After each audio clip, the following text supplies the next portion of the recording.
All right. Let's go back on the record. Mr. Rucker, anything from the state before we bring the jury in? No, sir. Mr. Harvey, you're standing, so I'll ask you. Anything from the defense? Yes, excuse me. My understanding is that the state is going to be playing some jail calls. I heard them trying to play them towards the end of the break this morning. Yes.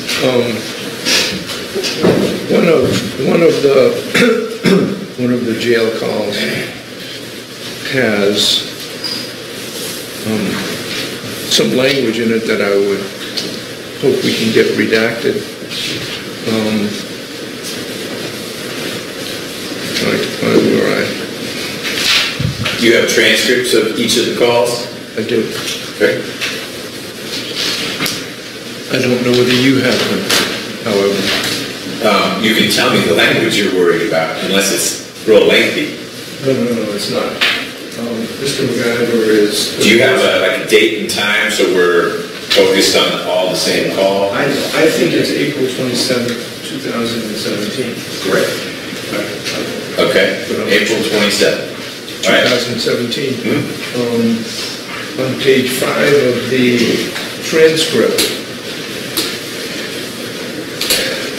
Mr. McIver says, I read the judge's negative from the very first day, and everybody else thought he was going to do all right. That definitely needs to be excluded. That's what I mean. That's the language? Yeah. I read the judge's negative? Yeah. Sure, no, I haven't heard the words, but I can...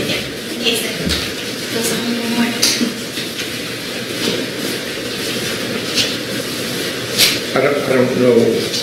Oh, is, not, okay, not like the judge possessed a negative.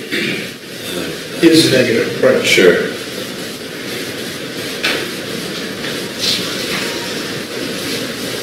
Lines 17 through 19. Yep, I see it. So, tell me what your concern is. So these are words attributed to your client. I think I've heard this and read this before. So, this is coming back to me. There's no question that the words are attributable to Mr. McIver. I don't think there's any question about that. All right.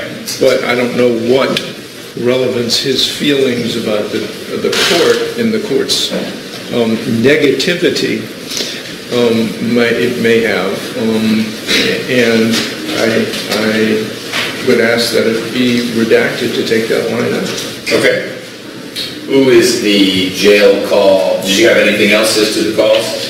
I don't think I do, and my secondary question is, we're just going to put these up, we're going to play them and sit down, we're not going to go through it. And did you see on page 5 where he says, and did you hear that come out of his mouth, etc. Okay, well, let's find out. Yeah, okay. All right. Who is hello, Ms. Griffin. Good afternoon. So why don't we start with the second one first. Let us all know the approach you plan to take. Is there a witness who's going to get these things in, or? Yes, the state intends to call Ms. Hollander to get the jail calls in. I anticipate that I will ask her maybe a few questions about what the overall topic of the call is. I don't intend to go into and ask her, well, did you hear him say this or did you hear him say that? And to whom the call is made to, was she able to determine who that person was? Did he talk about this topic, which is relevant to the trial? As far as I tended to go with my questioning of her. Are those questions that would precede? Precede. Come before. So this call we're about to hear is between whom? And whom. What do they talk about? Right. During the call, does Mr. McIver talk about X? Right. To orient the jurors so they know what's coming. Yes. Okay.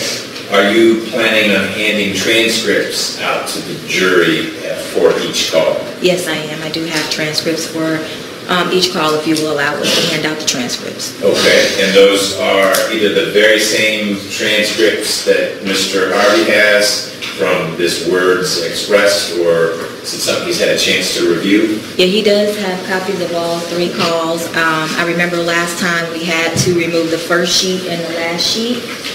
from each transcript, and they've already been removed this time. Great. Well, then I was going to get Ms. Griffin's thoughts about this one sentence that Mr. Harvey was concerned about on page 5 from the April 27th, 2017 call. Your Honor, we do believe that this statement by the defendant is relevant. First of all, because he knows that the calls are being recorded. He talks about it before he even starts to make the statement. Second, I believe the evidence is going to show in this case how the defendant has tried to use influence to help determine the outcome of this case. And I think that statement there is one of the aspects of what the state will contend he's trying to use or trying to gain favor, I guess, during this process. Okay. Thank you. Mr. Harvey, you had an additional point you wanted to make about the transcripts, or? Well, two things. I don't see how the defendant saying the judge is negative goes to show how he's attempting to use his influence with regard to anything or anybody.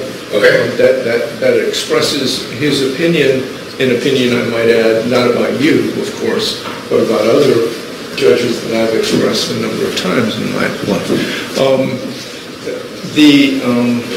The second thing is, this is not a coded conversation. This is not something like you get a DEA expert or agent on the stand, and you know exactly what I'm talking about. Where they have to, white pine, green pine, where they have marijuana, cocaine, where they have to translate based upon their experience the nature of the conversation. These conversations speak for themselves, and the state can argue anything they want to. I don't think they can get a non-participant up there who is not qualified and say, well, this is the general nature of the conversation. The conversations speak for themselves. They can argue anything they want to. Well, not anything they want to. They can argue what they think is appropriate, and the court allows them to argue on a closing, but I do not think somebody needs to explain these conversations. Okay. I'm fine with the transcripts. That's how we've been doing this in the past when there's been an audio or even an audio-video file where it might assist the jurors, and I will give a similar instruction to the jurors that they're free to use it, but it's their independent understanding of what was said that controls, and they won't be able to keep the transcripts. You got something else, Mr. Yeah, and I'm confident you've already thought about it, because you're way ahead of me. But these are jail calls. So an instruction with regard to the fact that he was incarcerated is is warranted. I don't disagree. I was working in my head sort of what it would sound like. I'm assuming you're asking me to share with the jury that they shouldn't draw any conclusions or adverse inferences or anything. Yes. At one point in time, Mr. McIver was in custody. He's not in custody now. Yes. These are calls that were made when he was in custody. End of discussion, effectively. Yes, with a little bit more, don't hold that against him. Right. Kind of, okay. I think that's appropriate. Any objection, Ms. Griffin, to just flagging the fact that it should be not something that the jury focuses on, that he was in jail at the time? No. Sort of a geographic fact. Okay. All right. I'll let you all use the transcripts. Can you hand all three out? Are you going to be playing them back to back to back? I hadn't, no. Well, I didn't ask that real clearly. All through Ms. Hollander, through one witness, you'll be getting all three in? Yes. Okay. Do you envision there being many minutes of testimony separating the different calls? No, I don't. I think the only problem will come if we hand out all three at the same time, is that they're not labeled as call 1, 2, 3. Okay, then let's just do one at a time, and you guys were real efficient before, and I'm sure you've only practiced during this week off your transcript distribution skills. Is there any reason we need to play the hello, this is a collect call from Tex McIver and inmate at Fulton County Jail portion?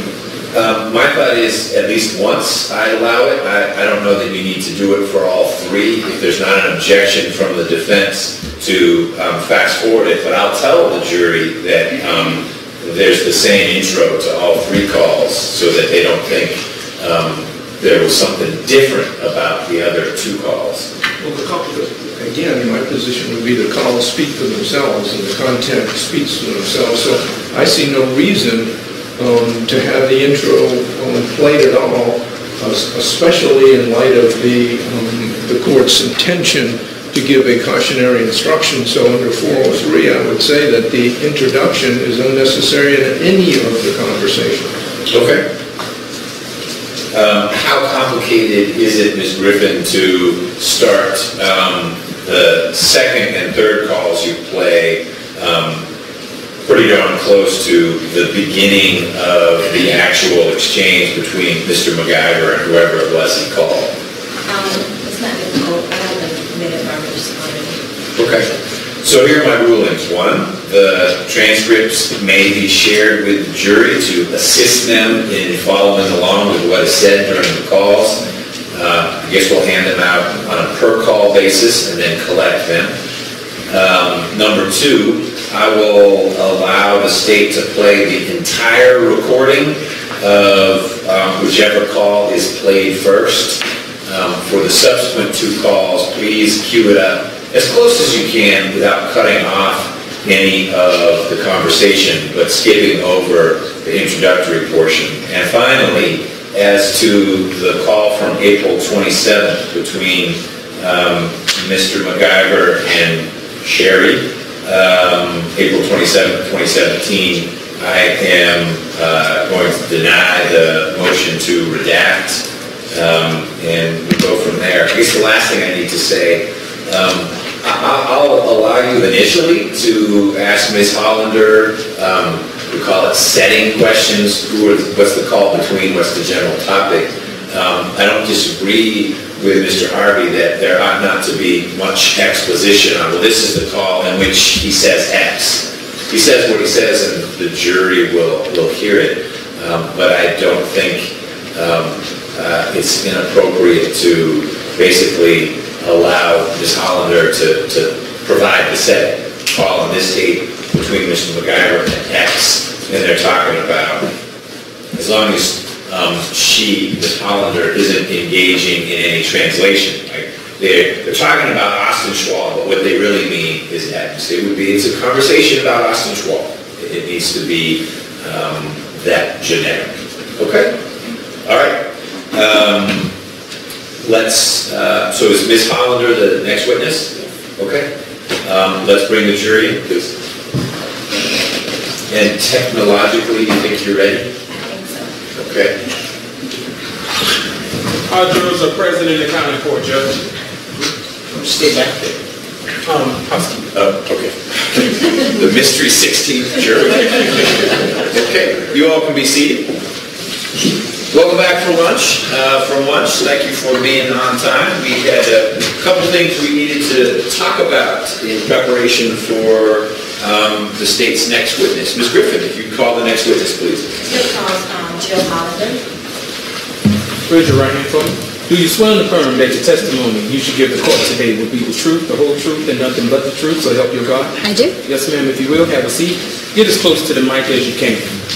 Okay. Yeah. For the purposes of the court's record, please state and spell your name. Jill Hollander, Hollander. Good afternoon. And could you please introduce yourself to the jury again by stating your name and where you are currently employed? My name is Jill Hollander. I'm a Chief Senior Assistant District Attorney employed by the Fulton County District Attorney's Office. And what do you do for the Fulton County District Attorney's Office? I am primarily assigned to the Domestic Violence Division of our office. I also handle our crimes against animals. In conjunction with that, one of my primary duties is working with Securus Technologies and their computer systems, which manages the jail recordings at the Fulton County Jail. And where is the Fulton County Jail located? The main jail is located at 901 Rice Street here in Atlanta. And is Securus the phone system that is used for inmates to make phone calls? Yes, Securus is the third-party corporation. They're located out of Dallas, Texas, that manages the system for the Fulton County Sheriff's Department. And are the calls recorded? Yes. Are all calls recorded? All inmate calls that are not privileged are recorded.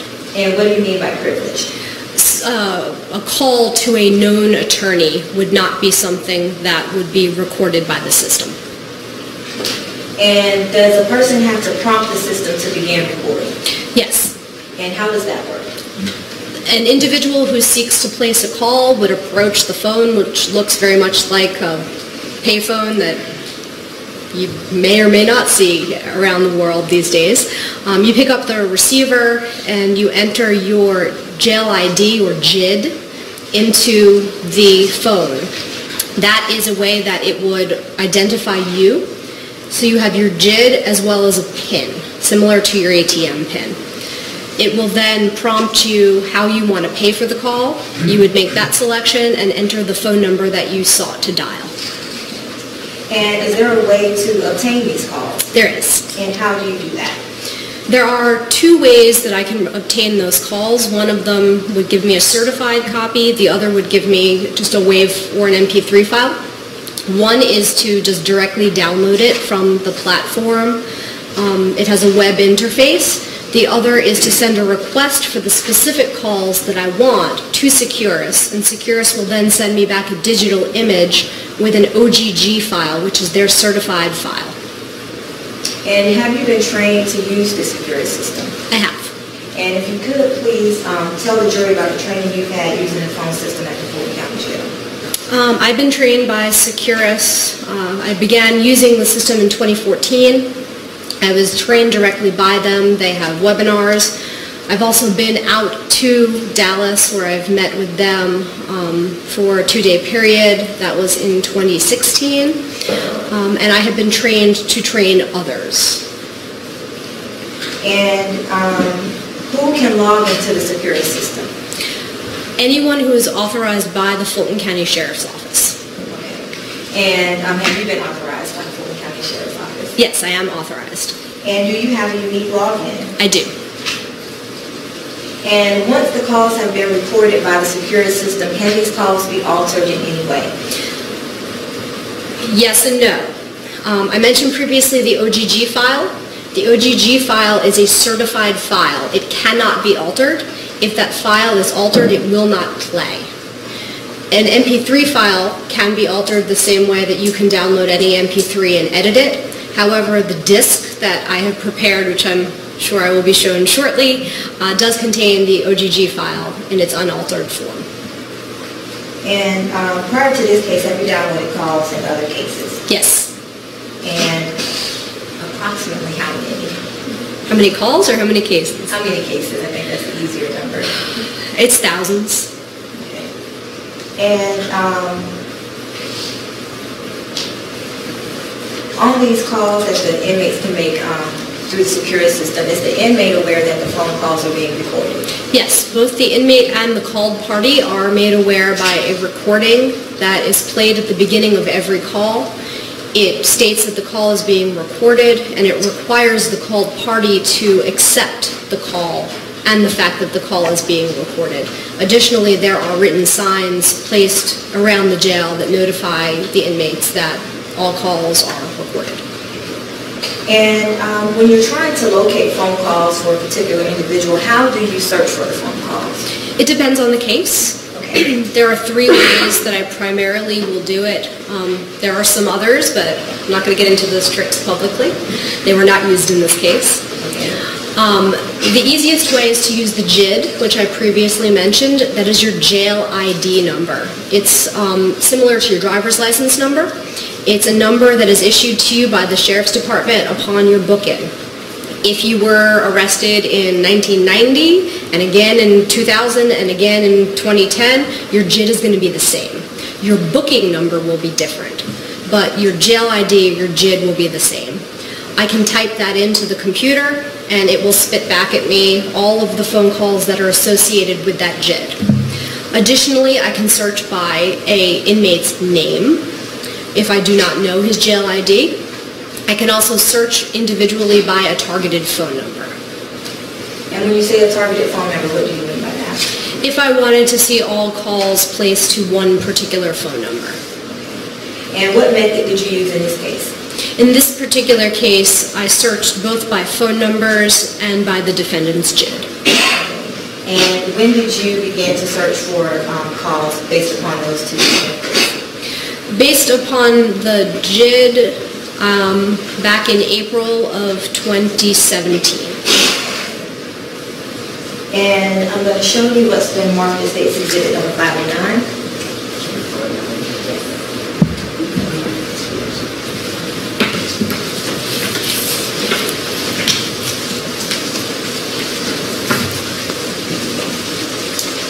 And what is that? This is the disc of 3 calls that I prepared. And how do you know that's the disc that you prepared? Because I always write in blue Sharpie, and that is my illegible scribble and my initials. Okay. And have you had a chance to listen to the 3 calls that are on here, on Yes. this disc? Yes. I mean, they appear to be altered or changed in any way. No, they have not been altered. Your Honor, permission to introduce State's Exhibit number 509 and publish to the jury. Mr. Harvey, other than the things we talked about before the jury came in, any objections to 509? No. Submitted.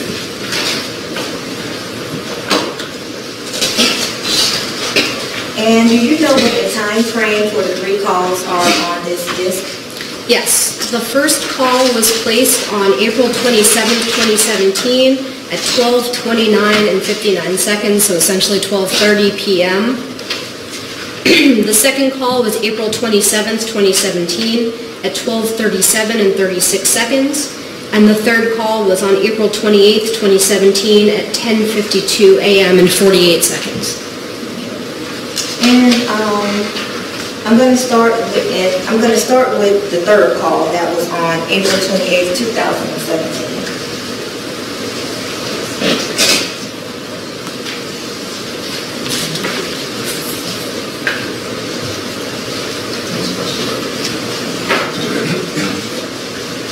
The phone call that was on April 28th of 2017, could you describe what number was called on that day? I'm just using the last 4 digits here. Please. Yes, please. That phone number ends in 6055. And were you able to determine who that phone number belongs to? Yes. And who is that? That phone belongs to the Kingsborough Road landline, and the called party is Dixie Martin. And what time of the day is that call? That call is at 10:52 a.m.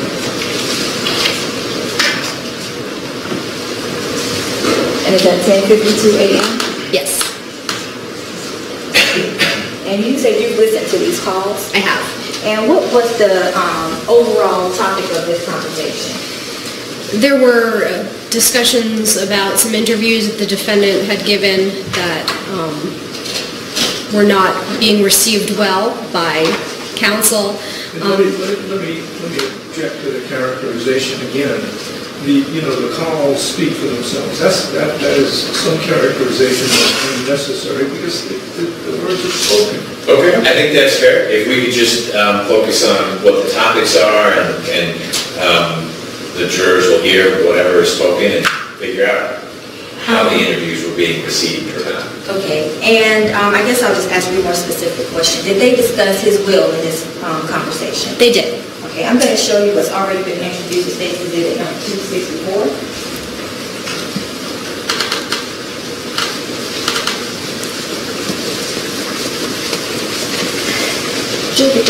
Could you look at that will and let me know, if you could turn to the back and let me know what date is that will executed?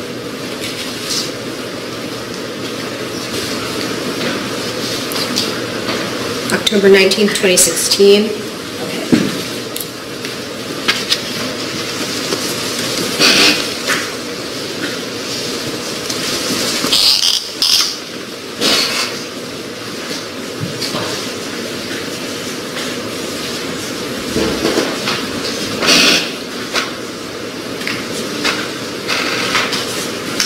was October 19th? Yes, 2016.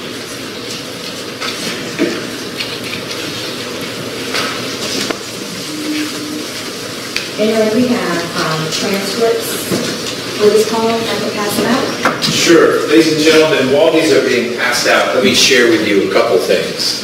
First, the same instruction as usual with transcripts. You're welcome to follow along to the audio that you're going to get in just a moment using the transcript. You don't get to keep the transcript. The transcript is not evidence. It's not a better source of information than what you're about to hear. If it helps you in following along with what you hear, great. But again, it is merely one person's version of put down on paper what that person thought he or she heard in the phone calls that you're going to hear. So use it as an aid if it aids you, and that's the extent of it. The second thing I want to share with you all is that you'll hear at the beginning of this call, and you've already heard through Ms. Hollander's testimony, that at some point in time, Mr. McIver was in jail. He was at the Fulton County Jail.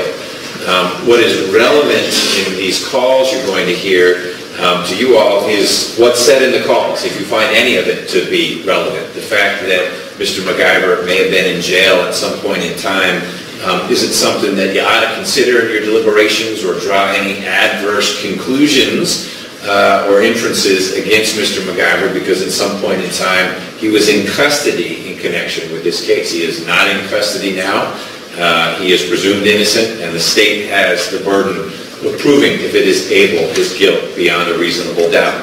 The fact that Mr. McIver was in custody at one point in time is not proof of that guilt in any way, shape, or form. Your Honor, Bill Rothschild, I represent Ms. McIver. Can she get her personal phone number redacted so it doesn't go out over the airwaves? And it we appears have, on page 16. right, and we have the minute marks notated so that I can mute it while that number is being said. Okay, let's make sure that happens. That's a good point.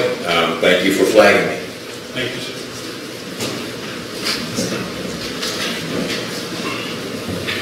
And before we play the call, Ms. Hollander, how long is this phone call? This call is about 11 and a half minutes. And when they're talking about the ranch, Yes. and around what time in the conversation does this topic come up? It's in the, I'd say the last third of the call. Okay, I'm all right with that level of question. The call does remain a call. Hello, this is a collect call from Tex McIver. an inmate at Fulton County Jail.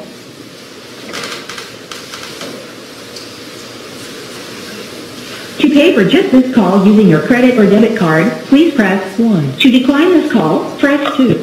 This call will cost 18 cents per minute, plus any applicable federal, state, and local taxes, plus a one-time transaction fee of $3. You will only be charged the per minute rate for the amount of time you were on the phone. If you do not want to connect this call, but would like to fund an account to pay for future calls, please hang up and dial 800-844-6591.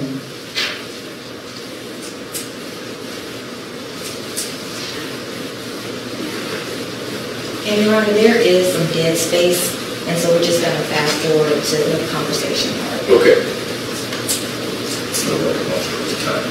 The time marker where the dead space begins is at 50 seconds, and we'll resume the call at 1 minute and 35 seconds. This call is subject to recording and monitoring. To continue, press 1. To disconnect, press 2. You may start the conversation now. Hello? Dixie. Hey, Tex, how are you? Don't ask. I know, bless your heart. I'm so sorry. I only get out 2 hours a day, so we just started.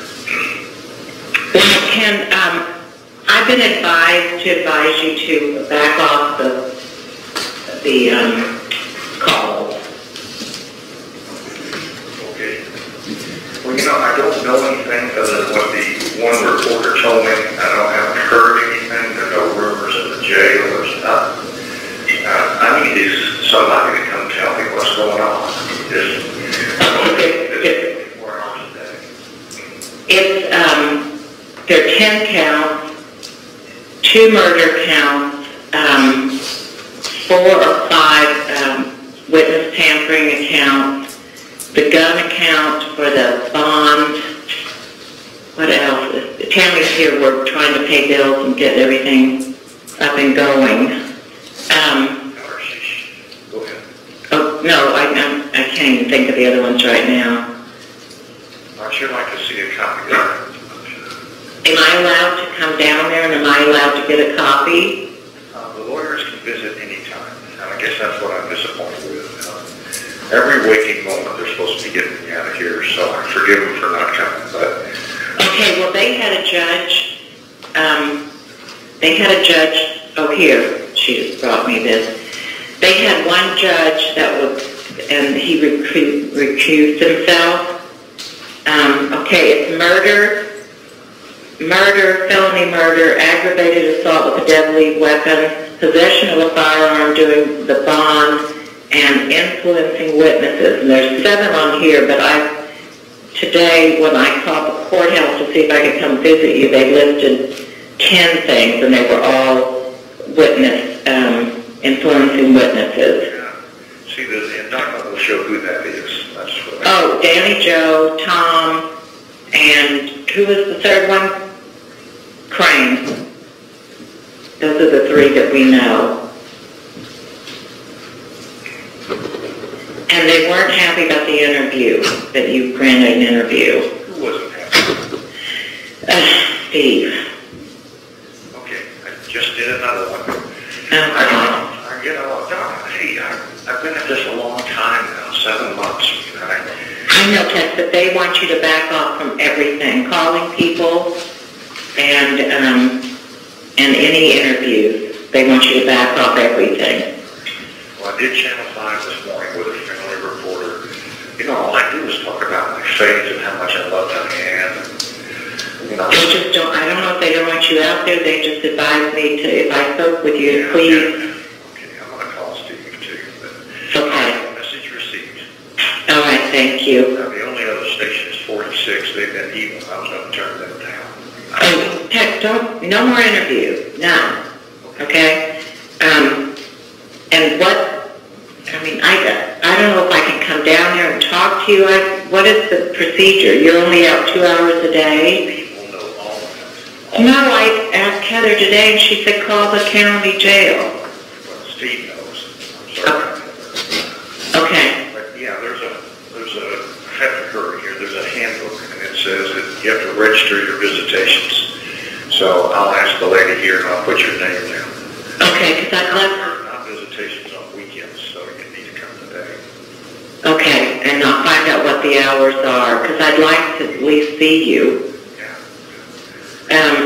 Can I bring you papers or anything? I can't have anything, but yeah, all my grease books, they're on the chairs next to my bed. Okay. Okay.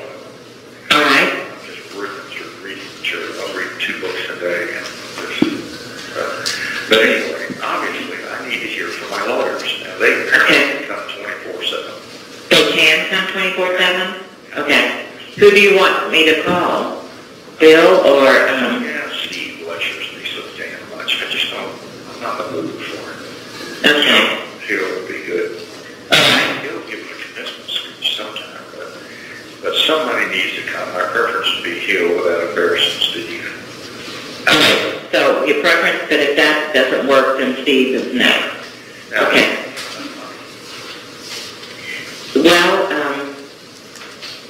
Well, we're doing some creative financing. I mean, you're going to eventually have to. Huh? Just a minute. Where's the pen and paper, Tim? Because they said she could come over to get all this stuff done.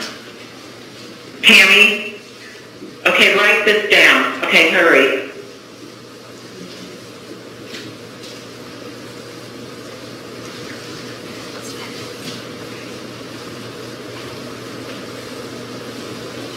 Rio. You'll make a deposit in the Arcilla account. Deposit in Arcilla account. Okay.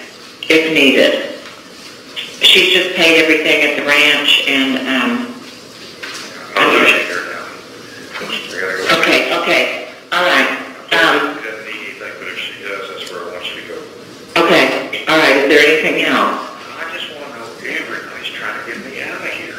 Yeah, we're working on it, but they were working on the second judge being appointed and then getting on their list, or whoever it is, because the first judge didn't pan out, because he knows Hill. Yeah, okay. Well, that's just make sure the lawyers know that I'm being very pleasant. I am not doing well. Okay, all right. Mental health, this is permanent damage. Okay. One lady mentioned the suicide ward. You know, I don't want to be there. You're naked. You're naked in a room with nothing. Well, because I heard you were in that. You were on suicide watch. No. I got my own cell. Okay. I've got a Bible and my reading glasses. And by the way, when the lawyers come, I need a new set of reading glasses. Okay. Okay. Working industrial strength set of reading glasses. Okay. They're all over the house. Okay. Mine were broken, and we're not going to talk about how they got broken, so. Okay.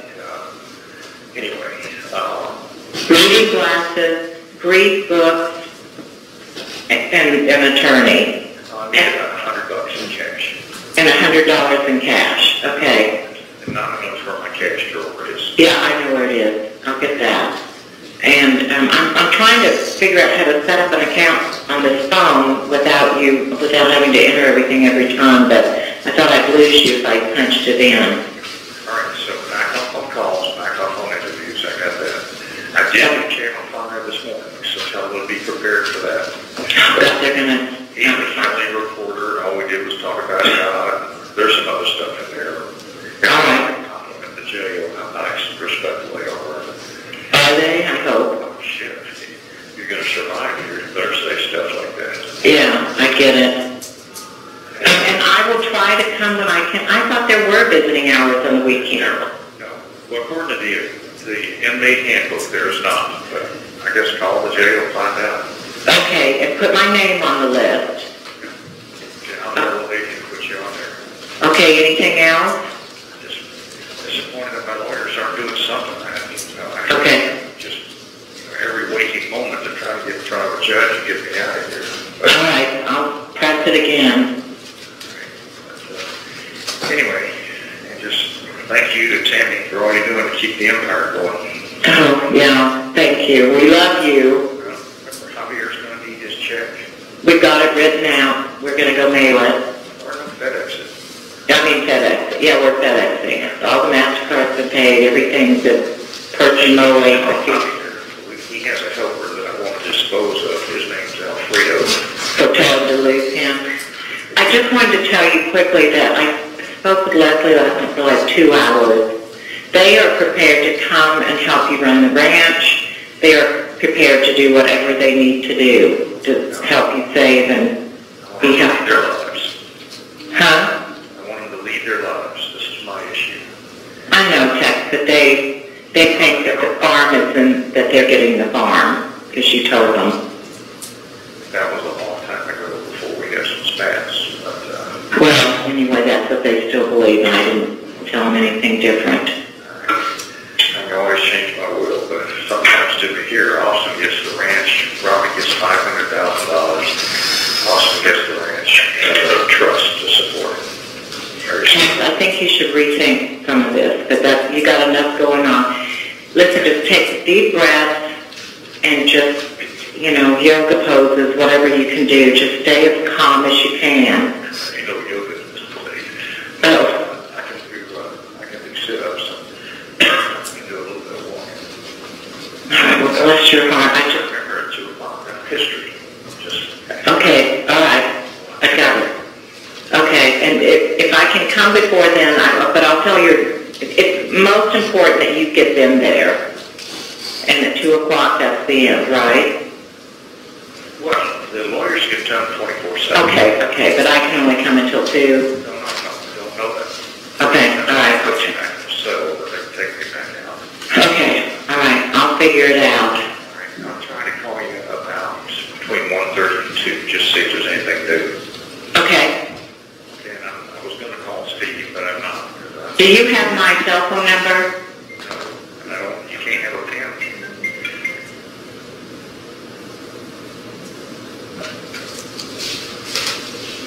And is the remaining part of that phone call, Ms. Martin giving her phone number? And then they say goodbye, yes.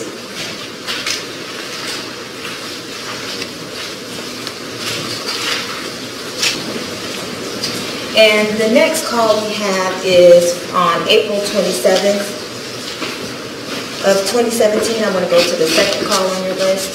At 12:37, 36 seconds? Yes. I'm sorry, yeah. And were you able to determine who that call was with the defendant? Yes.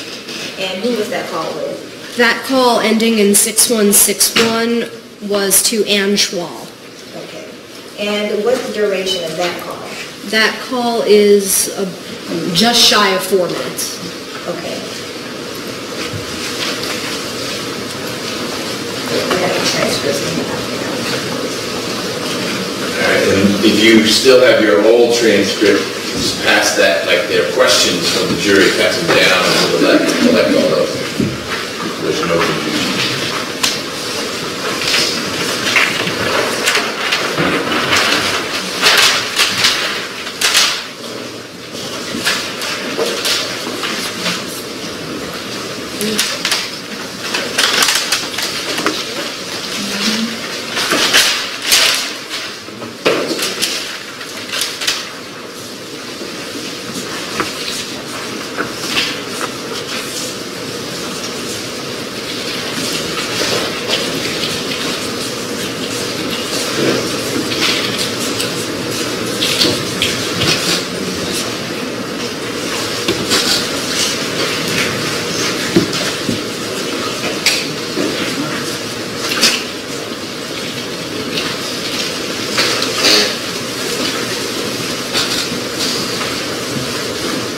We're not going to play the preamble on this call, Your Honor. In this call, we will skip 2 minutes and 20 seconds into the call.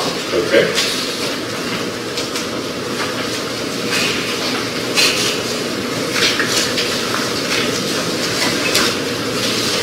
Disconnect, press 2. You may start the conversation now. Hello? Hi, Mom. Hey, Dee. I didn't know if that was a scam or not, so I'm glad I went through with it. Yeah. I thought this was going to happen over the board, but, Yeah. and these are recorded calls, so I don't want to use any names, but, Okay. you called the father of my godson and indicate that it appears the other side is dragging the feet, Okay. which is going to result in my staying here much longer, which is consistent with everything they've done. And Okay. if there's anything he knows to do, Okay. you'll understand that. If there's anything he can do, Okay. all we need is the signature of somebody, and that will get the process going over here. I'm out. Okay. Okay. Absolutely. I will do that right now. So is there anything else I can do? I'll definitely handle that. Anything else I can do for Well, you? I'm limited to 15 minutes. I have a little more time. If you've heard the result of this, it's kind of a condo arrest. We're still studying exactly what that means, but it's certainly in the four corners. Okay. And nobody under 18 can visit me. And I know. I heard that. That's crazy. it doesn't relate to you. Don't get me complaining, but Yeah. sit there and just present all these evidence. Right. Just wow. Yeah. I know. Anyway, the plan is to go along with that for a little while and see if we can get it modified. Okay. Sure. Okay. I'm going to have to be there 24/7. Also, yeah, I'll be so. Yeah. I know. I know. Well, that's okay. That's okay. I mean, we can adapt. We can figure all that out. I know. I've already told us that he FaceTime you. So, but of course, he wants to come in. He said he'll stand in the parking lot and let you be on the dock and he can talk to you.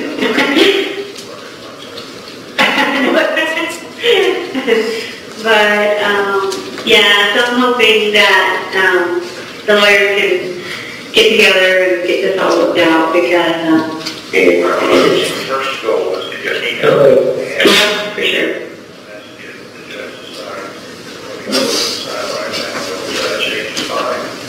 Okay. Yeah, sure, absolutely. Okay. Well, yeah, I will definitely get on the phone and get that worked out for you right now. Okay. You would make sure you still have that one. Yeah. Please execute. Right, sure, I understand. Okay. All right. Perfect. All right. Well, stay strong. Also, wants to send his love, and we all send his love, but stay strong, and hopefully they're taking good care of you the best they can, right? It ain't my favorite place. No, I know it's not the Ritz-Carlton, but so, all right. Well, I will definitely do that right now. Okay, thank you very, very much. Okay, sounds good. All right. Stop. The caller has hung up.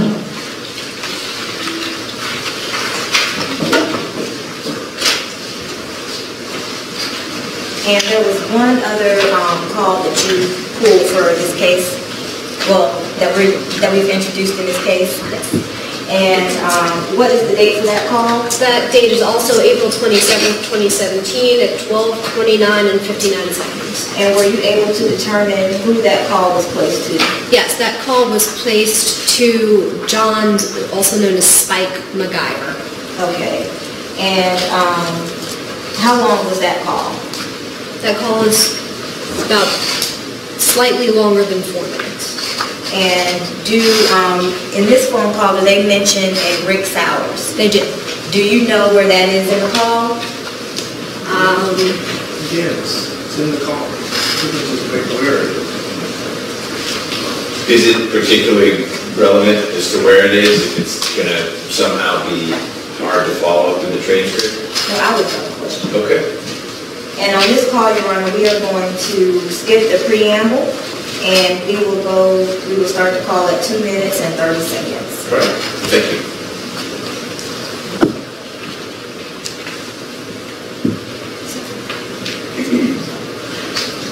You may start the conversation now.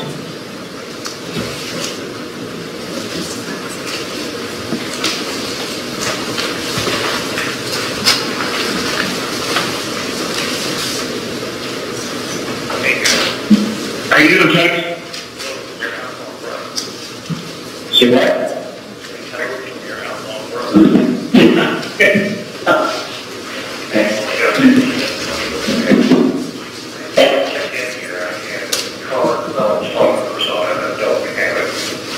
So the only call we're making is where I know the phone numbers.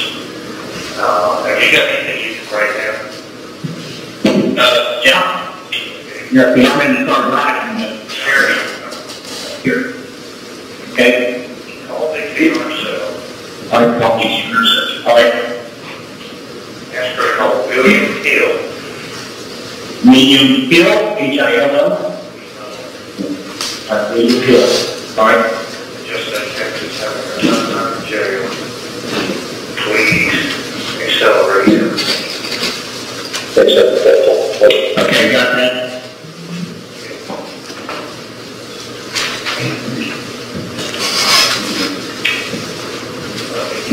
And Stacy called Phyllis.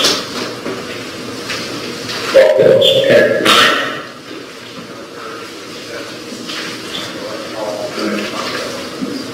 I know Phyllis is I call it all the conflict exception when it comes down. Okay. Yeah, okay. And then Stacy, she's going on my contact list. I need the cell number for Richard Sowers, S-A-U-E-R-S. Okay, Sherry's writing it down. And my password to get into my iPhone, if he has my iPhone. The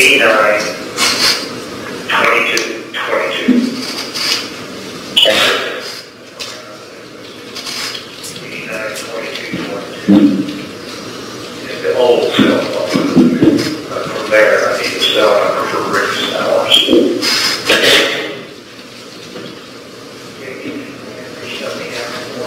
Which is 12 years. Anyway, if you can get that done, I appreciate it. Oh, then I can fix these cells too. Which cell? Well, I'm just fine. Like I said, I'm not at home. I'm taking care of the airport, and I won't be home for a while. That's an honest anyway. So if you can call me on this number. I appreciate it, sir. All right, Tex, anything else we can do for you? We love you.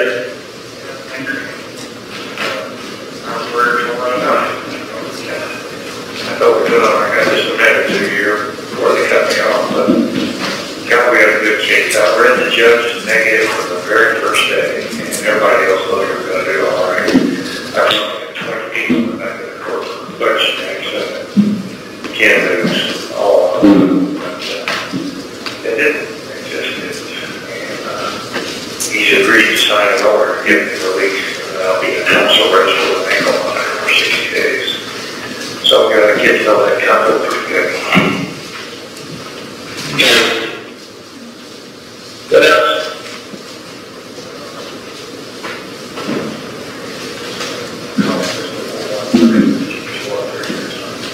Okay.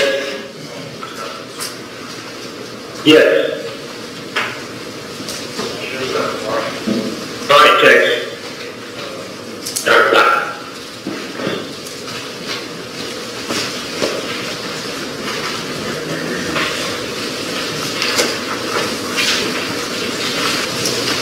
And were those the 3 calls that you pulled for this case? Those were the 3 calls that I put on that CD. Okay. And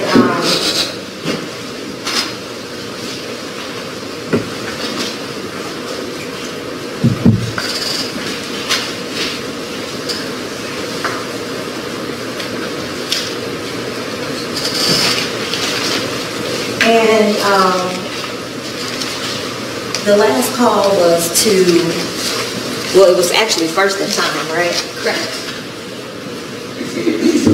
And that was to Spike at 12:29 and 59 seconds.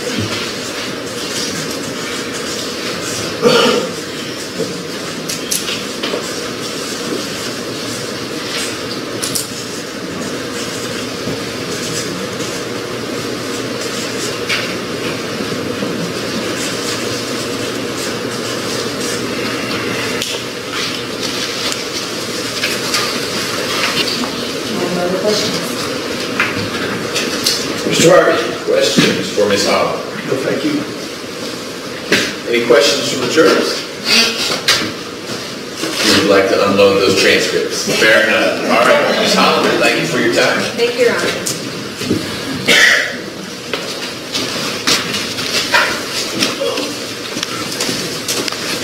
State's next witness. Yes. Hello, Mr. Rucker.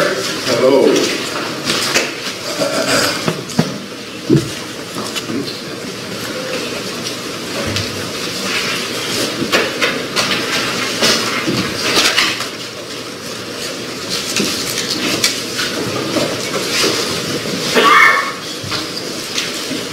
Judge, the state calls Mr. William Crane. If you will, Mr. Ranford, sit down. Do you swear and affirm that the testimony you should give the court today will be the truth, the whole truth, and nothing but the truth, so help you God? I do. Yes, sir. If you will, have a seat. Get as close to the mic as you can. I'm familiar with microphones. Oh, I'm glad you are. For the purposes of the court's record, please state and spell your name. My full name is Charles William Crane, but most folks in the courtroom would know me as Bill Crane. Charles, C-H-A-R-L-E-S, William, W-I-L-L-I-A-M, Crane, C-R-A-N-E, and I go by Bill Crane in my role as political analyst and commentator. Good afternoon, Mr. Crane. Good afternoon, Mr. Walker. Good afternoon, Your Honor. Good afternoon, Mr. Record. And counsel, and ladies and gentlemen.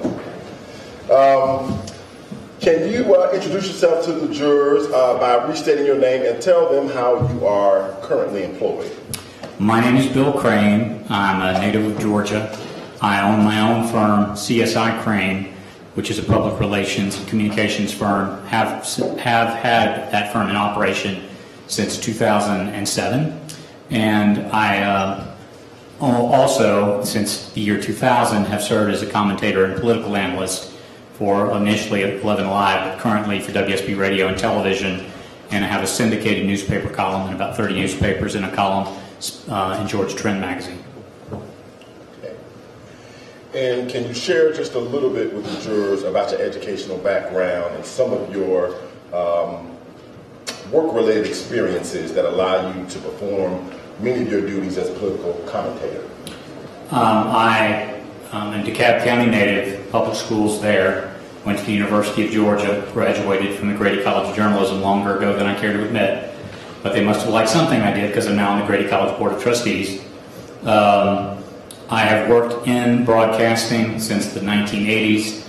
I grew up in a newspaper family that owned 6 suburban weekly newspapers here in Metro Atlanta, and during that time, in my youth and in college, I got to know a lot of people like former Secretary of State and U.S. Senator Max Cleland, former governor just left us recently, and Senator Zell Miller, former U.S. Senator Paul Coverdell. And when I left television and returned to Atlanta in 1986, I started working for many of those folks. I was press secretary and communications director for Secretary of State Cleveland, communications director and the Governor's Criminal Justice Coordinating Council for Governor Miller, press secretary and communications director for Senator Coverdell, and there's a whole lot of other politicians whose names I won't bore you with in parties on both sides that I've done work for either as a consultant or a staff member.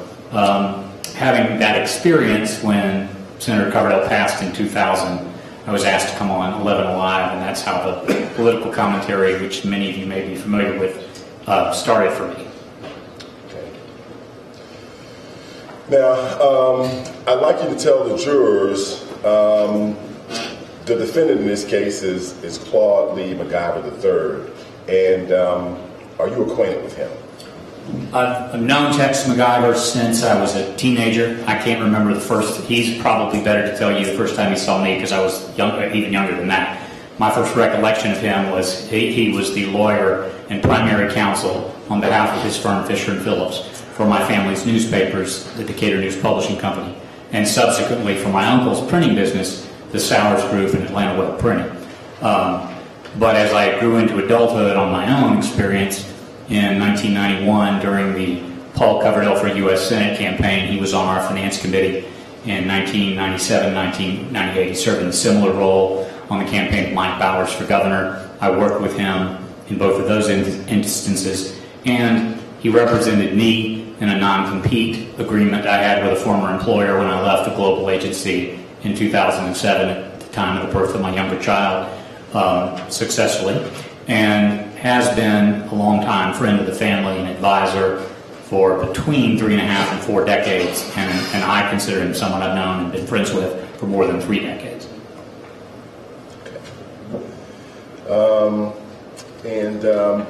What would be the best way you could characterize your friendship with Mr. McIver before this incident?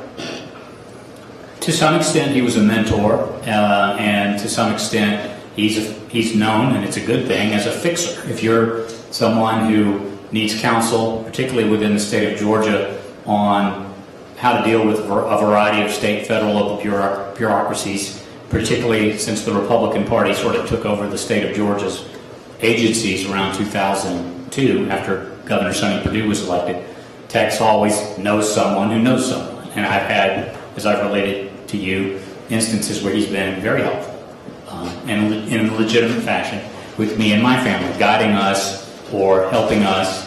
I have a first cousin who's a multiple brain cancer survivor. She has a portion of her brain that, due to the surgery she's received and radiation, that doesn't work, and so she can't drive a car and she can't do math. But as we speak now, today, she's working on the front desk at Children's Healthcare of Atlanta, Clifton campus, in part because with assistance of Tex and the Georgia Department of Education, we got a waiver for having to take the math portion of the GED so she could still get a high school diploma and be employed. Can you tell the jurors when did you find out that something had occurred with respect to Diane McIver? The mid-morning of September the 26th, 2016, I received a phone call at my office and on my mobile phone from Jonathan Ringel, who's the editor of the Fulton County Daily Report, which is the legal organ in Fulton County that covers the law profession. Jonathan is a friend as well and had worked with me on a number of stories about various clients of mine, including Tex. At that time, I think the most recent was a story about how many Peachtree Road races Tex had run. So he knew that we were friends. So he called and said, I've got some news that I know is going to be distressing to you. And hold on one second, Bill. Before we get an objection, I just don't want you to tell us what Mr. Ringel told you. Let me direct you with a question. Okay, sorry. All right, that's okay. No, because... I understand. Sorry, Judge. Don't apologize to me. I'm just listening right now. Okay. I know how this works. I won't try to do it twice. Okay. How many Peachtree Road races has Mr. McIver run in? At the time, all but 2. And I think there have been 3 since this started, and he hasn't obviously been able to participate in those. Okay. When you say all but 2, about how many is that? More than 30, I believe. They started around 1976 or 77. Okay. And you said that you had conversations with Mr. Ringel before about other stories, including ones in which involve your representation of the defendant. That is correct. Now, let me also ask you this. With respect to Fisher and Phillips, had you had the occasion before this incident to perform work for Fisher and Phillips? Yes, as well as the firm's senior partner, Roger Quillen, who I did some ghostwriting and byline work for. Okay. Now, after your conversation with Mr. Ringel, can you tell the jurors what did you do next? After the conversation, without relaying the conversation. Right. As a result of what? As a result of what I was told, I immediately started calling every number that I had for Mr. McIver, his office number, his mobile number, his condominium, in Buckhead home, and the ranch in Pea Ridge, to prove or disprove what I had been told. Okay.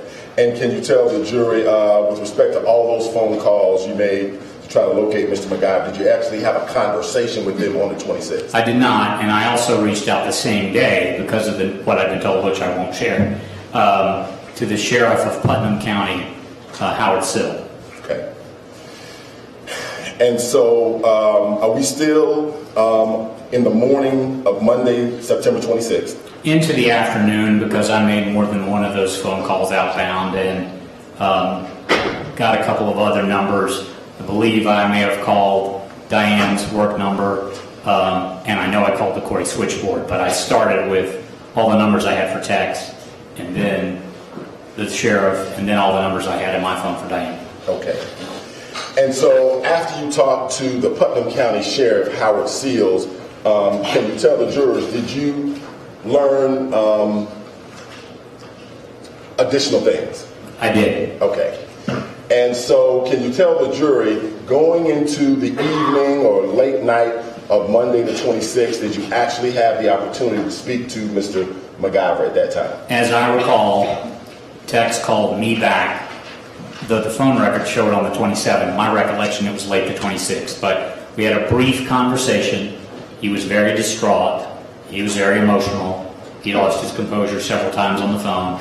And he relayed to me that Diane was deceased. Okay.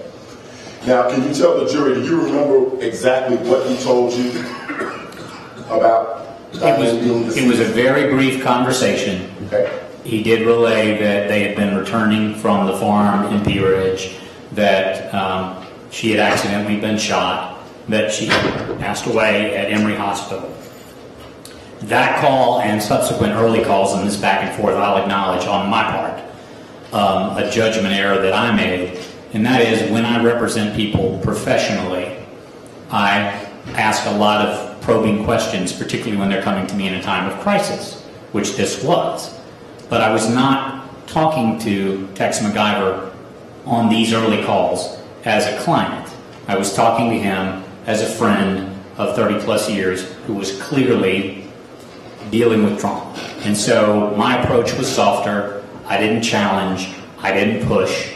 I just accepted what I was told, and later, which I assume we'll get to, took some notes, but I didn't draft a detailed statement. A lot of the steps in my business life that I would go through if I were dealing with a client or a politician in a time of crisis.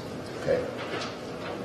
So after your brief conversation with the defendant on the evening of the 26th, can you tell the jurors, were there any additional conversations with him on the 27th, that Tuesday? Yes, I offered to Tex because he told me that his phone was basically exploding with reporters. The very early reporting of what had happened was scant and detailed.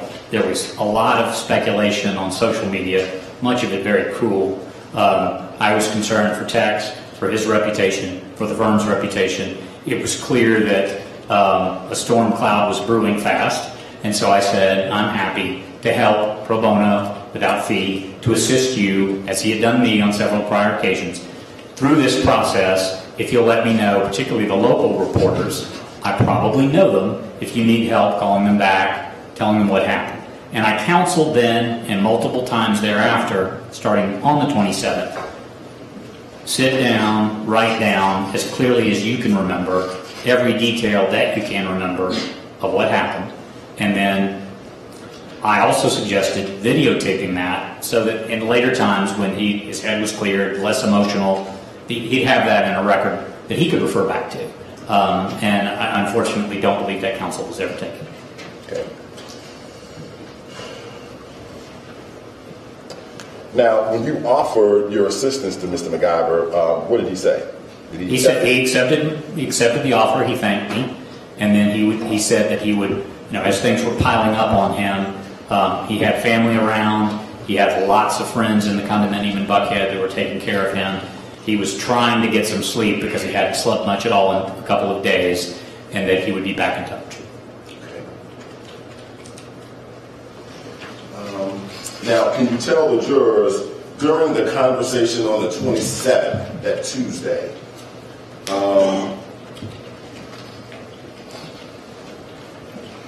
did you get into any more details with Mr. McIver regarding what happened surrounding Diane McIver's shooting? I did. I'm sorry. I did. You say did or didn't? I did. Sorry. I did receive more detail from Mr. McIver. And can you tell the jurors what that extra detail was? Is now the appropriate time to kind of go through the narrative of what was said to me, or? Yes. Okay. Yes. Tex, Diane, and a foursome were playing golf in Putnam County. Diane's a scratch golfer. She won. They leave late in the afternoon, early evening. The driver, whose name and identity I actually am also friends with, Danny Carter and her husband Tom, and I know them and they know me. Known Tom since 1982, his wife since the early 90s. And Mr. McIver is aware of our friendship, but in the earlier discussions of what happened, he referred to the driver of the car as the driver. He didn't mention any names. It's one of those details I did not press him on. But the driver took Diane and Tex from Pea Ridge to Rockdale County. They stopped in Conyers, had dinner at Longhorn Steaks with friends, finished up the drive, were coming into Atlanta. Tex at some point had nodded off, so some of this was either shared with him or he became aware of later. As they approached the downtown connector, the interstate was backed up. He didn't tell me what road they got off on. It was later kind of explained to me that it was Edgewood Avenue, but they got off at an exit in downtown Atlanta as Mr. McIver was coming awake. He didn't like the look of where they were or where they were headed. He told Diane and the driver that they were in a bad area and this was a bad decision. As they got off of the interstate, he became concerned about passersby. He was concerned knowing of unrest that had occurred in Atlanta over that weekend. There were 3 protests in Atlanta by Black Lives Matter protesters across the street from their condominium around Lenox Plaza that shut down the mall and all of its inputs and exits for 5 hours the Saturday evening prior, which would be in clear view of his condo even though they weren't there, but his neighbors would have seen it. Then they were moved by Atlanta police and the mall's personnel out, and the protesters moved to Peachtree Center downtown, which they knew they were coming, so the building was locked off. And then they ended at the Atlanta City Jail down in Garnett Street, just down the street from here, and were heavily televised on the evening newscasts, particularly 10 and 11 p.m. newscasts. Mr. McIver, again a friend, is a news junkie, so I'm sure, well, I'm not sure he saw all of that, but he was aware of the unrest in Atlanta and concerned about that. So as they exited and he saw the people milling about and he felt threatened, wasn't sure if these were Black Lives Matter protesters, carjackers, or homeless people, he asked Diane McIver, his wife, for the gun in the console. She gave it to him. The driver nor Ms. McIver questioned that request. As they were making their way back towards Buckhead, which is where they were headed when they got off of the interstate, he relaxed, fell back asleep, and sometime around 12th Street and Peachtree in the Midtown area, a bumped him awake. The gun discharged and a bullet went through the back of the car. Neither he nor the driver initially knew Ms. McIver was shot. That became apparent rather quickly because he and his wife both received medical treatment in Emory Hospital. He decided that was the best place to take her, reputationally as much as anything else, particularly cardiac. He instructed the driver to go to Emory and gave turn-to-turn directions from where they were, which was on Piedmont Avenue. Believe he's told me that it took 7 to 8 minutes to get there. They arrived. Diane was taken into, they don't have a true trauma center there, but she was taken into the emergency room entrance. Initially, they felt that she could be stabilized. He and the driver stayed in basically the waiting area. She didn't survive, bled out in the operating room as I understood it. And he was allowed to leave of his own recognizance that evening and go home. I didn't press him a great deal more at that time on detail. We had subsequent conversations later. I asked more questions and challenged, but that was what I understood more or less to be the facts of the evening. Okay. And you would have had this conversation with the defendant on September the 27th? Yes. Can you tell the jurors, did you do anything as a result of the conversation that you had with Mr. McIver to reach out to the local news media as you had previously testified to? Not until he asked me to, and not until Mr. McIver gave me the names and contact numbers of the reporters who were specifically seeking comment from him, who were at the time Meredith Hobbs of the Fulton Daily Report, Craig Schneider of the Atlanta Journal and Constitution, and a kind of a half dozen or so TV reporters, most of whom I knew. My counsel was, let's give the statements, facts, your version, what happened that night, to the AJC, the newspaper of record, and the Fulton Daily Report, who actually had broken the story initially and was the legal community's Bible, if you will, and then any other news inquiries that come in until you're prepared or your attorneys are prepared to allow you to get interviews, we point them to those two outlets, the Fulton Daily Report and the Atlanta Journal and Constitution. Okay. One second. Just bear with me 1 second, Judge. Somebody came and tore up my board. Just kidding. Just kidding.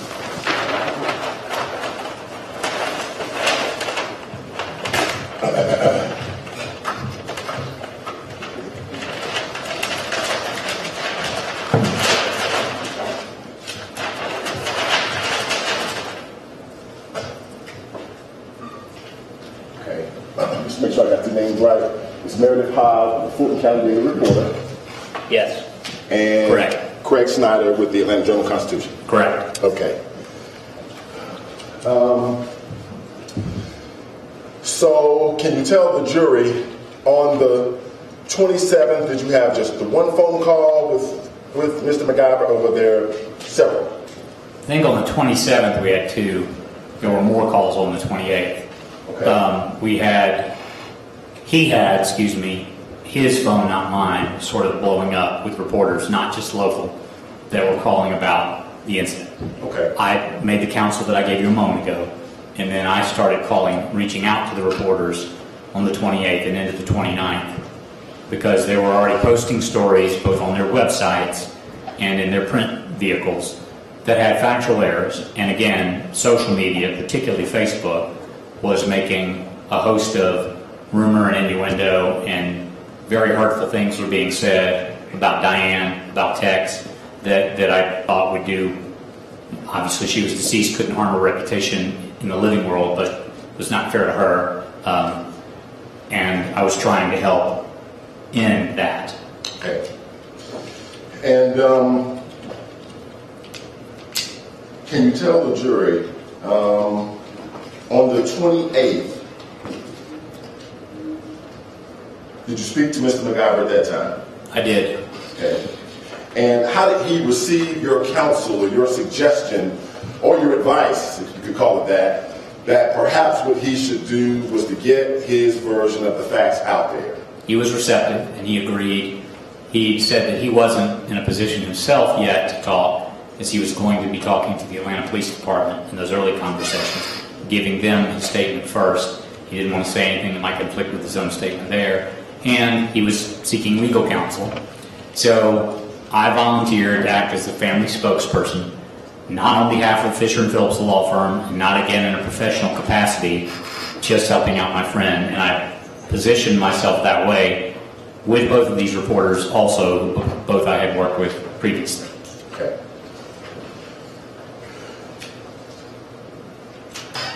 So can you tell the jurors, were you able to make contact with Meredith Hobbs and or Craig Snyder? Yes. Ms. Hobbs already had a story, a version, that had posted online but not yet appeared in print on the 29th of September that had significant errors in it. And I read that story over the phone to Tex. There were several points of concern for him. He asked that I focus on those points and getting them corrected in the story. I contacted Ms. Hobbs back and made that request. It was getting into the evening and later hours. She told me, this was the 29th, that because I was asking for rather substantive changes in the story as already reported, and because the Atlanta Police Department was not speaking on the record, and they only had a very brief police report that didn't have a lot of detail, which she shared with me, and which I forwarded to Mr. McIver. Any changes would have to be attributed to someone. Would I be willing to be quoted if they were going to make the changes? And she would then take that to her publishers who are actually in New York City. So she went and got that permission. I called Tex back to let him know the changes we'd requested. He was agreeing that those needed to be made. He was taking some medication to help him sleep. So when Meredith later agreed to make the changes and quote me, I couldn't reach Tex, though I did try again that evening later. The first story by Meredith revised, and a similar process occurred with Craig Snyder, the wee hours of the 29th into the morning of September 30th. The two stories, which are in this binder next to me, and y'all will probably be seeing them shortly, were pretty straightforward, very close to what I told you a few moments ago in terms of the account. I read them to Mr. McIver, as well as sending him the links the next morning. He was satisfied and pleased and thought at the time that those stories would be helpful to his case. We had vetted over the phone the changes, and he'd approved kind of the narrative as I understood it to be shared with these news organizations. So I did that. The stories appeared. I sent the links online. He'd already, I think, read one of them. I can't remember which one, but I think it was the AJC story the next day, and felt that they were going to be helpful to his case. He said that to you? Yes, he did. Let me show you two exhibits. They are marked, Your Honor, for the record of State's Exhibits 292 and 293. Ms. Graham, would you please take a look at both of those exhibits? And I'll give you just a second to make sure you can have a chance to read the whole thing very quickly. I'm familiar with both of these. They were Meredith Hobbs' story broke first on the 29th, and then that Friday on September the 30th is this version from the AJC by Craig Schneider. If you want to know, there are one minor factual error in each story, but on whole, they are consistent with what I told them, and the stories are consistent with what I was told. And again, in the initial stages, Mr. McIver felt the stories, which don't play out the way they did later, don't play out in the focus that a lot of the national media took, were favorable to his case. Okay. And we're going to go through all those. Okay. Let me I got all of them. So. Okay. Let me procedurally take this step, Your Honor, understanding all of the things we have discussed outside the presence of the jury. I would tender States 292 and 293 in the evidence at this time. Okay. I'm sorry, 292 is the Meredith Hobbs Fulton County Daily Report article, and 293 is the AJC Craig Schneider article. They're admitted.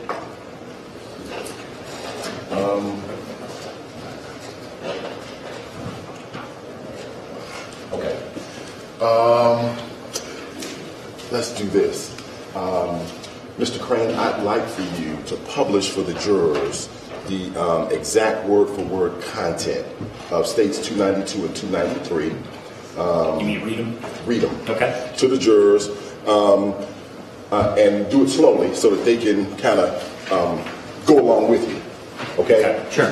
First, let's orient the jurors, and if you could tell them States 292, the Fulton County Daily Report article from Ms. Meredith Hobbs, what is the time that article came online? I have it here. I don't know.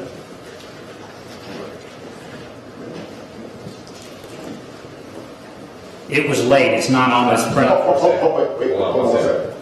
And let the attorneys, if you couldn't see it happen, okay. The lawyers are concerned. Hold on one second. Okay. Judge, if you give me 1 second. I'll give you another second. You will. Thank you. Just so you make sure. Okay. This way. Should show you can have that. Okay. Okay. States 292, Meredith Hobbs, Fulton County Daily Report. If you could read that article and try and read it word for word, okay, to the jurors. Fisher and Phillips' partner accidentally shot wife after carjacking fears, spokesman says. Breaking news. The Daily Report online, September the 29th, Thursday. There is no time listed on this printout. Okay. Atlanta lawyer Claude Tex McIver accidentally shot his wife, Diane McIver, Sunday night with a gun he'd taken out for fear of carjackers while the couple was being driven to their Buckhead residence, according to a family friend acting as a spokesperson for him.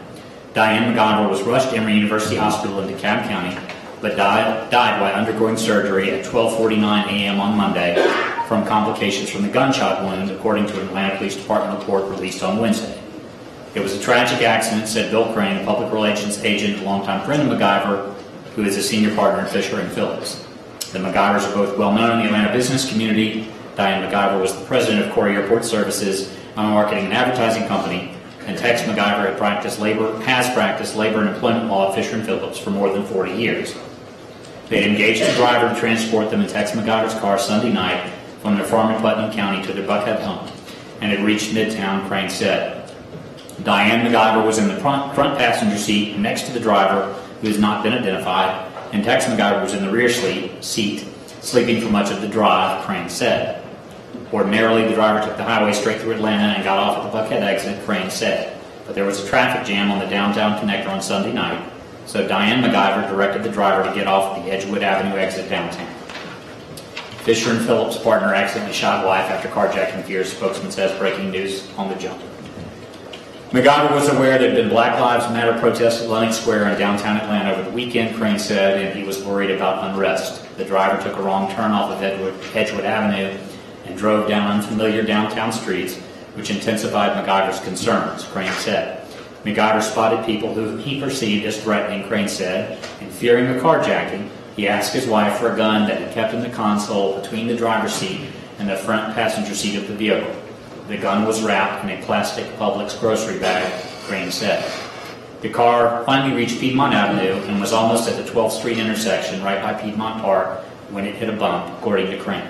McIver had dozed off again, and the gun, still in McIver's lap, quote, discharged and shot into the back of the front seat where his wife, Diane McIver, was riding as passenger, Crane said. The driver and Tex McIver called 911 and rushed her to Emory University Hospital, Crane said. At the hospital, the surgeon seemed optimistic that she could be stabilized, Crane said, but there were complications in the ER, and Diane McIver died during surgery, he said. Crane said Tex McIver is still in shock, considering the circumstances he's holding up, but he's very emotionally distraught. An Atlanta police officer who arrived on the scene at the hospital allowed McIver to go home Sunday night on his own recognizance after he was told that his wife had died, Crane said. The police interviewed the driver and impounded McIver's car, a white Ford Explorer, Crane said. APD released the report at 12:44 p.m. on Wednesday, which Crane said was before the police interviewed McIver that afternoon around 3 p.m. Now, I heard you say earlier that the articles that are introduced now in the evidence may contain a factual error. Yes. Does States 292 contain a factual error? 2. Okay. Now let me just have you do this. Tell the jurors, what do you mean when you say a factual error? I mean it doesn't contain what I told the reporter and that it's incorrect. Okay. And can you tell the jury in States 292 what is the first thing that you consider to be a factual error? That the driver and Tex McIver called 911. Okay. I asked Tex before these articles appeared if they called 911, and he said he and the driver did not because of the wait time involved in pulling over and waiting for an ambulance to come to them. They decided they could make better time going to the hospital, and I relayed that to the reporters. Okay. As this was on deadline, and there is always competition involved, errors occur. I don't think it was intentional. And then the second error was the make of his car. Okay. And what do you mean by the make of his car? It's not a Ford Explorer. It's not a Ford Explorer. That's what is contained in the article. That is correct. What is the true make of the car? Ford Exposition, which I've written in and told them, again, errors. I know that in these days of fake news, it's hard to believe, but mistakes, honest ones, do also happen. With respect to States 292, are those the only two factual errors that are different from what you actually remember telling Meredith Hobbs and then what was reported? That is correct.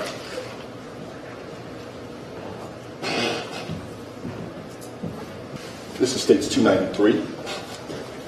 And if you could, in the same fashion, slow enough so that the jurors can actually digest it. Was that too fast or slow enough before? Okay.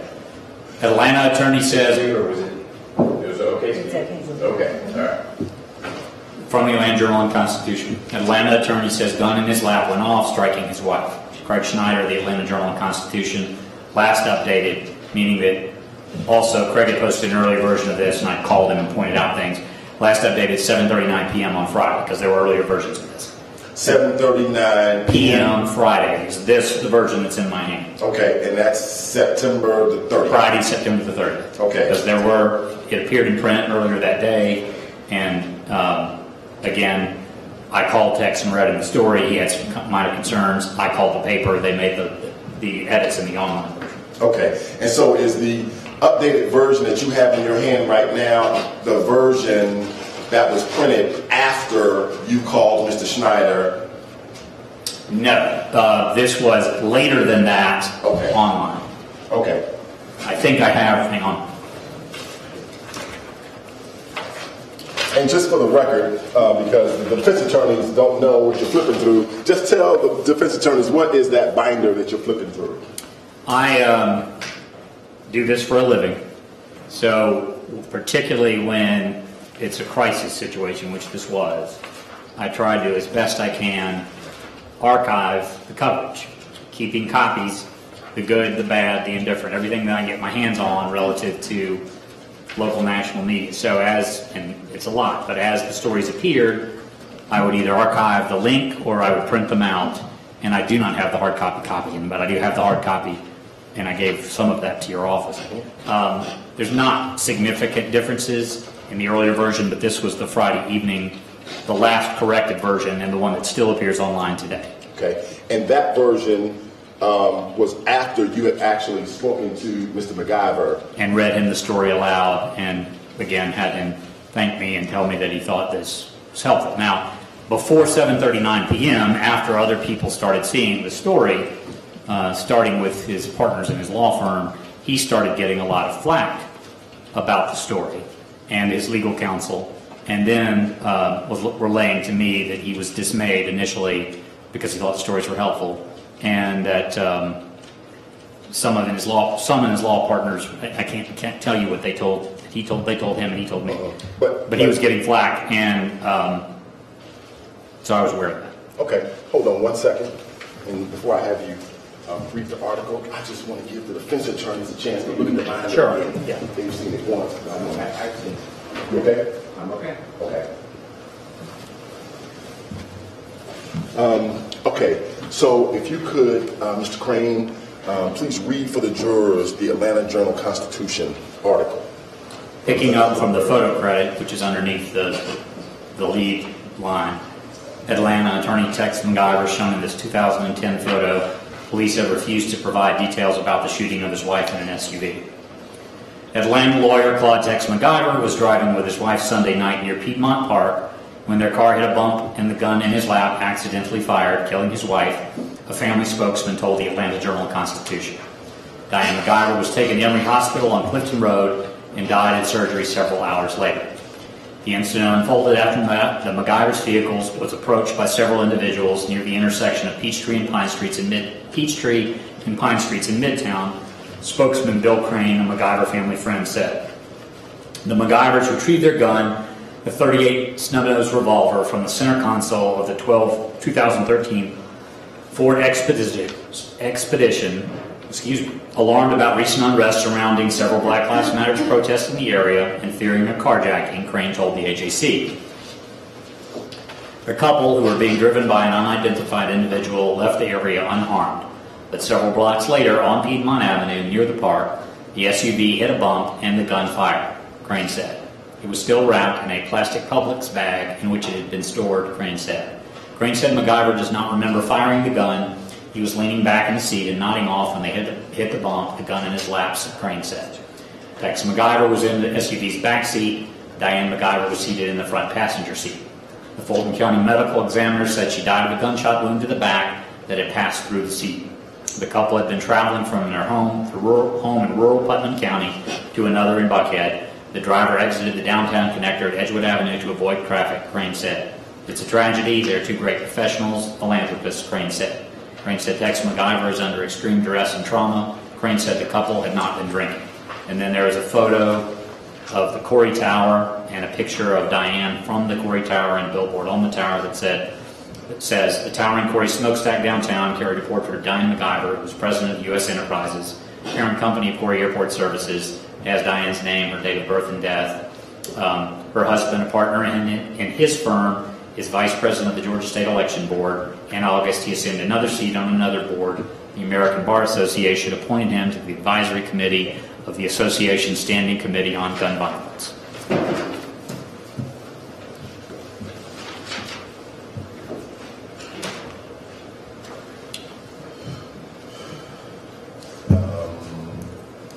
Can you tell the jury, in this Atlanta Journal-Constitution article, do we have any factual inaccuracies? This, again, is a later version, so I'd already gotten some of them out of there, but the one that kept sticking, and I know that was problematic a little later, and it was not something I said, and it was in this paragraph. I'll tell you what it says, and then I'll tell you what I told the reporter. The incident unfolded after the McIver's vehicle was approached by several individuals near the intersection of Peachtree and Pine Streets in Midtown. Spokesman Bill Crane, a McIver family friend, said, "What I tried to explain to Mr. Schneider is when you're driving through downtown into Midtown in that area, for those of you who may be familiar with the Atlanta Task Force on the Homeless, their shelter on Linden Avenue was a city block.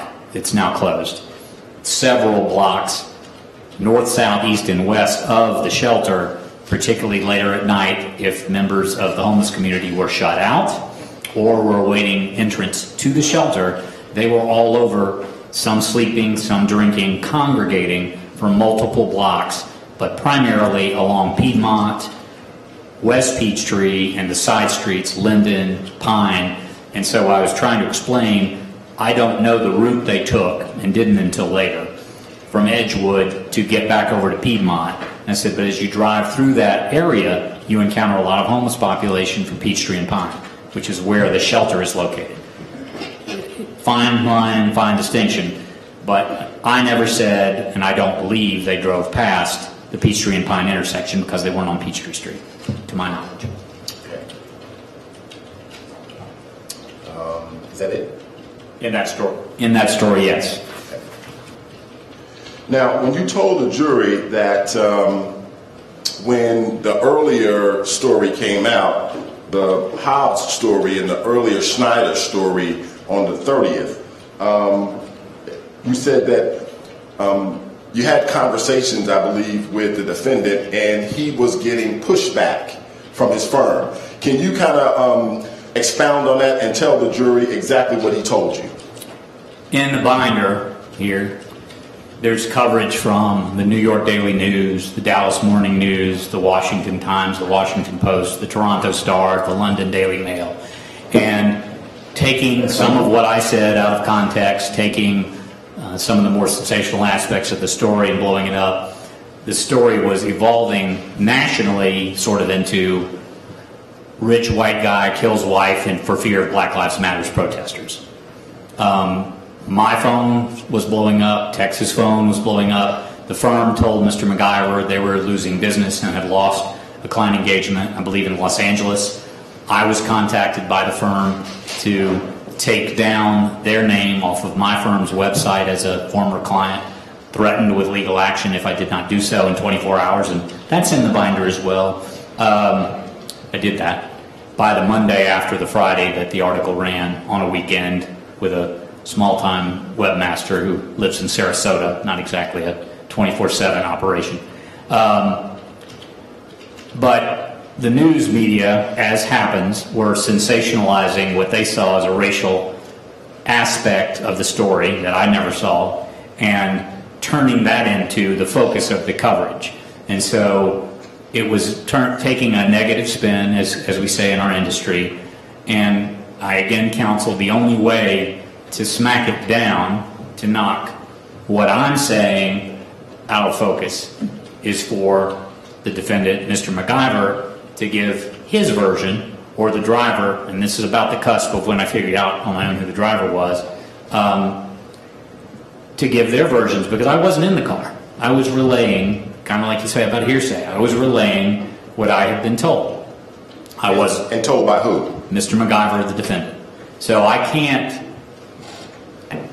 verify 100% anything other than trusting what I was told by my friend of many decades of a very traumatic incident in his life and in the night of the 25th. Okay. So I did that. Okay. Now, can you tell the jury, I believe you said earlier that you know Danny Jo Carter personally.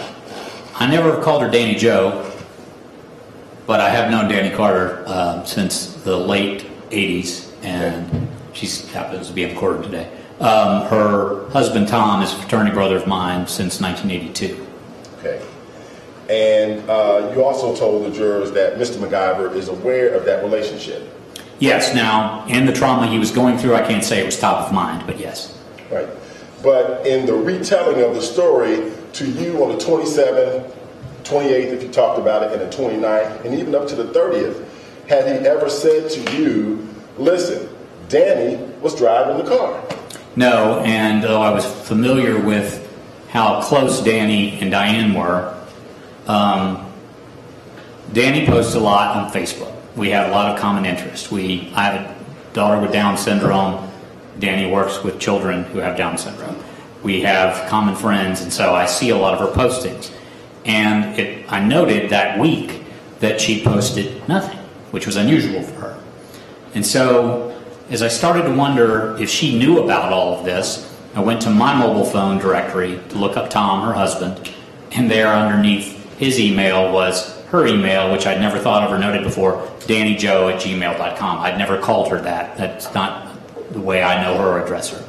So then I realized it was Danny, and I reached out to Tom Carter to say, I'd like to talk to Danny, want to make sure you guys are okay, and essentially made the same offer via Tom's voicemail, because I knew that they were probably being barraged as well, because reporters were trying to get to the driver, to talk to the driver, to find out who the driver was. And so I actually called Tom and also spoke on the 30th, after this first couple of stories ran, to Mr. McIver's initial attorney, Steve Maples, who did acknowledge that yes, the driver was Danny Joe Carter. Okay.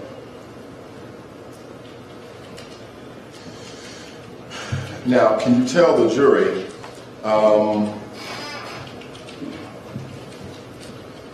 did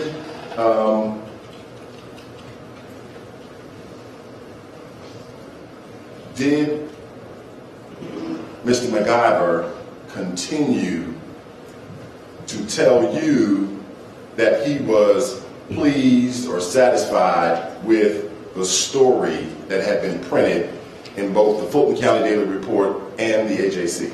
No. As initially, I think, heat came from his employers. He was telling me that he was getting a lot of flack from them, that not all of his partners were as conservative as he might be, and the politics in some of the markets Fisher and Phillips served were different, and that he was getting pressure there, and that his lawyer, he was then using plural, but his only, to my knowledge, he had one attorney at that time, Steve Maples, but he was saying, and my lawyers are telling me this Black Lives Matter comment is killing me. He said that to you? Yes.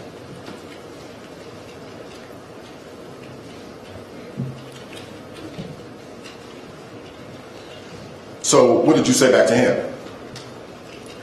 I said, I'm sorry. I certainly didn't take any of this on to help you, to hurt you, or to help hurt your legal case.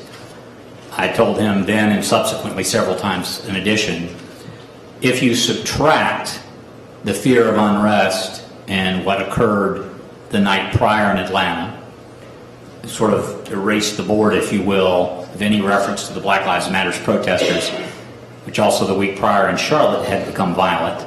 In Charlotte, North Carolina, where a state of emergency was declared, a protester was killed in lower downtown Charlotte, a nice part of downtown Charlotte. Then what you have left is Mr. McIver being afraid of homeless people. And it struck me that if you were just afraid of homeless people in Atlanta based on history, you probably wouldn't need your gun. So I explained to him, though I understood why he was getting pressure and that he was concerned, that I thought this would blow over, and that I felt that if you subtract or start changing or altering your story to anyone, to law enforcement, to later the district attorney's office, you're only going to cause yourself a bigger problem than any one comment in the story. And again, commented and suggested getting on videotape and in writing as crisp and clear an accounting as he could while his memory was fresh now, and then perhaps releasing that later, but he would have it. And once the person in the car, or the driver, Danny Joe Carter's statements were out there, what I had said would largely be irrelevant. Okay. And when you kind of explain that advice or that strategy to him, what did he say back to you? Initially, he again repeated that it was causing him harm and injury and felt hurting his legal case, but he seemed satisfied with that. In those first days, the 30th, it was going into a weekend, that was a Friday. I was traveling during much of this time, nature of my business. I was down speaking to the Association of County Commissioners of Georgia on that Friday. I traveled from there to Athens for a board meeting of the University of Georgia and the Grady College Journalism Board. So I was literally managing this from my mobile phone on the road. Okay. Or attempting to manage, I guess is a more accurate description. Now, as of that Friday, September the 30th, had you actually seen Mr. McIver face-to-face at that point? No, because of the trauma he was under, the family and friends that were around him, and my own travel schedules, I did not and would not see him in person face-to-face until the memorial service held at Corey in October. Okay. Corey Enterprises headquarters on Martin Luther King Drive in Atlanta. Okay. Now, do you remember the date of the memorial service at Corey? Mid-October, but no, I don't remember the specific date. I was invited by Jay Grover. I did attend, and I remember a lot of details of the service, who spoke, and my meeting with Tex, but I don't remember. It was an evening event in mid-October. Okay. Before we go to that event there at Corey, this is what I'd like to ask you. In between September the 30th, when you had that conversation where the defendant says, hey, I'm getting some pushback from my firm about this Black Lives Matter comment, until the memorial service, can you tell the jury, are there conversations between you and the defendant during that time in which this specific topic comes up again? Yes, and also, as I became aware that Danny Carter was the driver, and she is a friend, I offered to reach out to Tom and Danny. And Mr. Maples, can I talk about what he said to me or no? No. Okay. But you pick it up. That's pretty good. I met with Mr. Maples. I can say that, right? You can say that. And as a result of your meeting with Mr. Maples, then what happened? He asked for assistance getting Danny Carter to come to his law offices, I believe it was on October the 5th, to speak with the Atlanta Journal and Constitution and a court reporter who was going to depose her, which I told Mr. Maples, I can say what I told him, right? Yes, sir. Was stupid. That structure, and to try to get someone to come give a deposition at the same time they were giving an interview to a reporter. And I again made the suggestion that I have repeated and will continue to repeat, that the driver, Danny Carter, and Tex McIver should each give statements, and there would probably be some differences. If two people witness a car accident standing on opposite street corners, sometimes even riding in the same car, they will remember different details. That's inevitable. But while each of them's memories were fresh, capture as best you can every single significant detail you can, and then stand back and let the facts fall.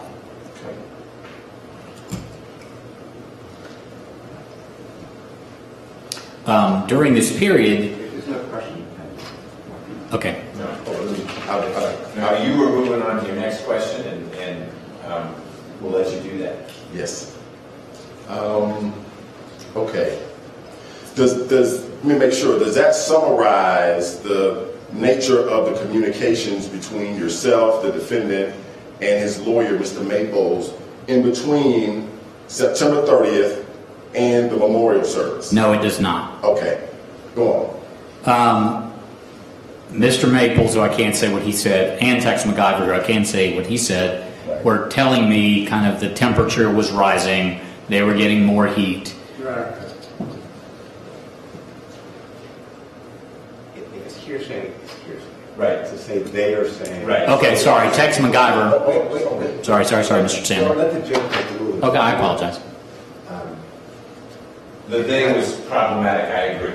Yeah, and maybe the question could be a little clearer and more direct. I want to remind you, leads him a little bit. If we could just stay focused on those admissible evidence. Yes, been given some license. Don't abuse it. So let's focus exclusively, unless you think there is some exception that applies to what Mr. McIver may have relayed directly to Mr. Crane during this period of between September 30th and the memorial service.